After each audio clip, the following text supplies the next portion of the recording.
The nervines are natural herbs that you can use to help to regulate the nervous system and calm it down, right? But before the herbs can do its job, the nervous system needs something so it can do its job first.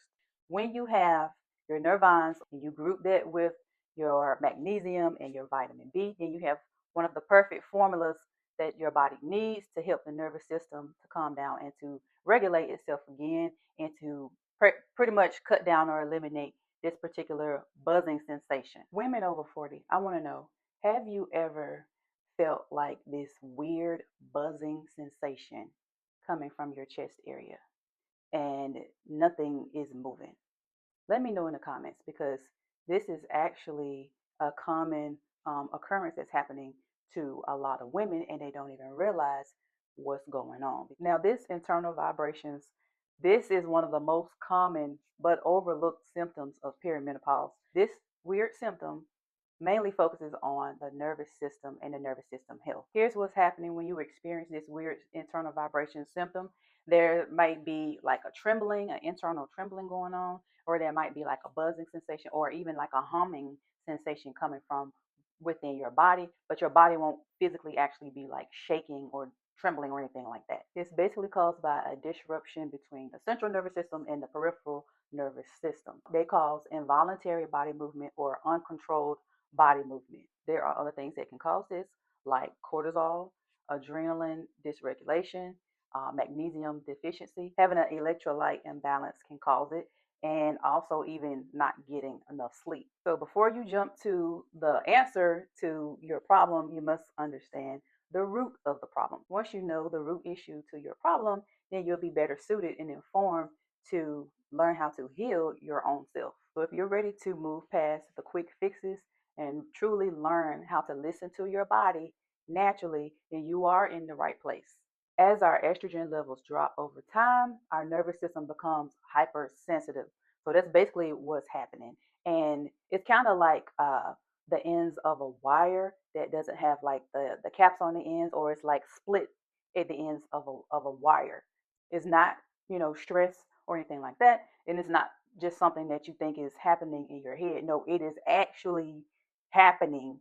You just probably don't even notice that it's going on. I personally have noticed this sensation, and when it first started happening, I didn't really pay attention to it because it had to occur multiple times or consistently for me to even take notice of it. Because it's something like that, I'm just like, kind of brushing off like that's weird. That's a weird feeling, but not realizing that no, this is actually something that's happening. So I did take notice of it happening to me myself. But like I said, it had to happen to me consistently in order for me to even take notice of it. And it just, it's weird. It's almost hard to describe, but it does happen. It doesn't get talked about often because most of the symptoms of uh, perimenopause and menopause is talking about things like hot flashes, night sweats, or mood swings. But it is a common symptom that a lot of women experience. They just don't know that it's a symptom of menopause or perimenopause. Now, estrogen is part of the problem here, but also progesterone is part of the issue as well. Progesterone is supposed to be the body's go-to for its natural way to calm down or your body's natural sedative. Well, what happens is when progesterone drops, then you don't have this calm effect no more. And so when this happens, your nerves becomes more hypersensitive, especially at night. And then that's where you might notice more of this particular symptom. So a lot of what gets labeled as perimenopause anxiety is really just nervous system sensitivity. Since we know that the problem, the root cause is the nervous system, our nervous system is acting up, right? So what can we do to calm down the nervous system? And that's what we're going to get into right now. There are two deficiencies that most women in their older age are depleted from. They're deficient in these, and you want to focus on those two first. The two nutrients that you need for all this stuff to work together is magnesium and vitamin B. Now, I've covered magnesium in some of my older videos. If you haven't seen those videos, then make sure you go back and find those videos on my channel and watch those because they're very helpful to help you understand some of the basic understanding of why we need magnesium and why the natural form of magnesium may be better than the supplement synthetic form. So first we got to make sure that your magnesium levels are up to par right first. Once your magnesium levels are where they should be, and it's going to work with progesterone to help to naturally help the nerves calm down. And when it comes to B vitamins, that's going to help with your nerves, and it's going to help to provide like a protective covering for your nerves, so they won't be like, as I mentioned earlier, like misfiring or showing up as a like split ends on the ends of a wire. Like you don't have the protection on the end. That's what the vitamin B does. So I mentioned nervines earlier, right? So these are basically plants that helps to protect and soothe the nervous system. And I'm going to go over four of the top ones that I would recommend you use.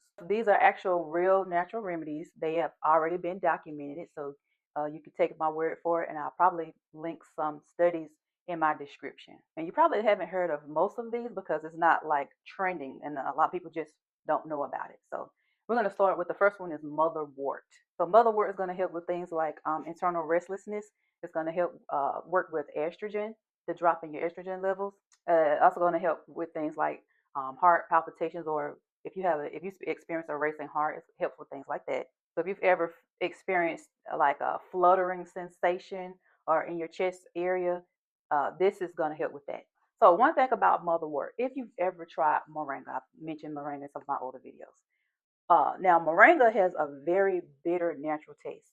Now, motherwort is said to be comparable to the taste of moringa as far as the bitter taste. I have not tried it, but when I get my hands on it, I'll probably come back and do a review on that particular one as well.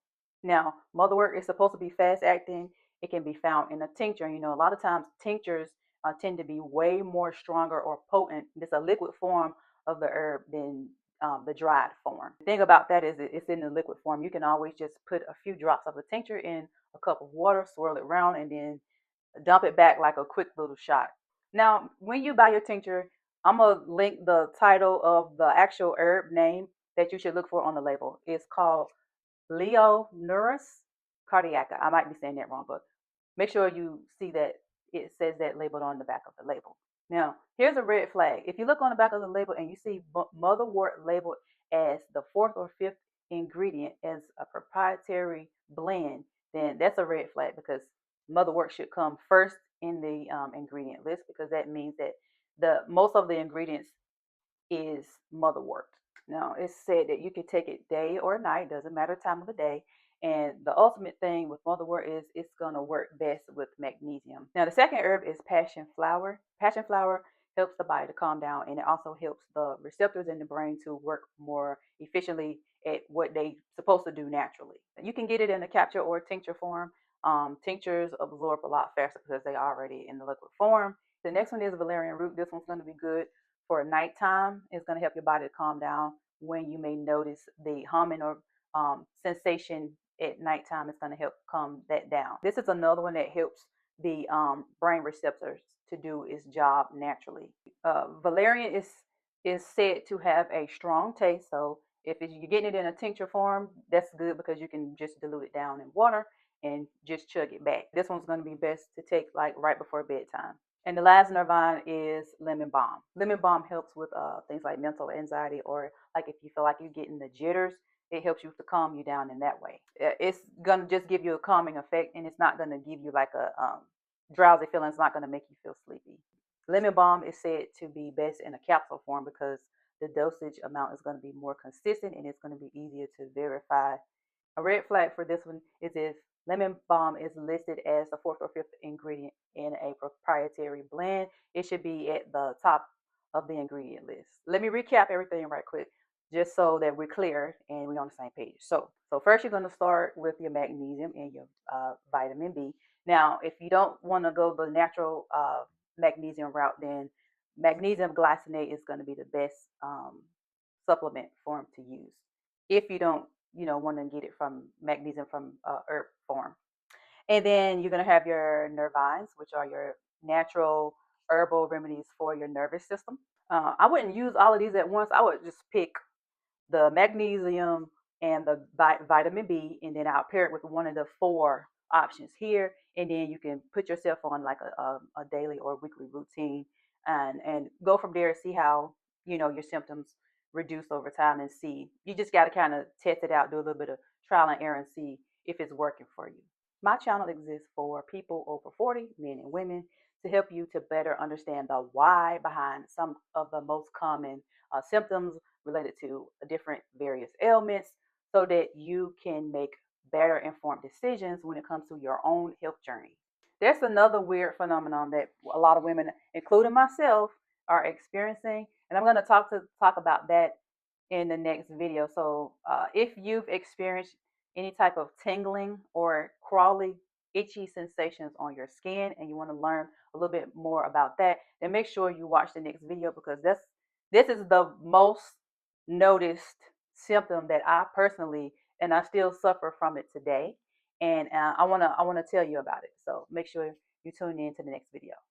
Now, the only thing I want you to do is if you found some type of value in this video, make sure you share it with someone else who can use it, especially any other woman up in age or approaching older age. They can find this useful. Share it with them. And if you've tried any of these, make sure you comment below. Let me know what your experience is. I think I'm going to try the valerian root. I think that'll be, I think that's one that stuck out to me. And if I choose to do a review on that one, I'll come back and do a video about that. So let me know what you guys think and make sure you go ahead and watch the next video. I'll see you over there.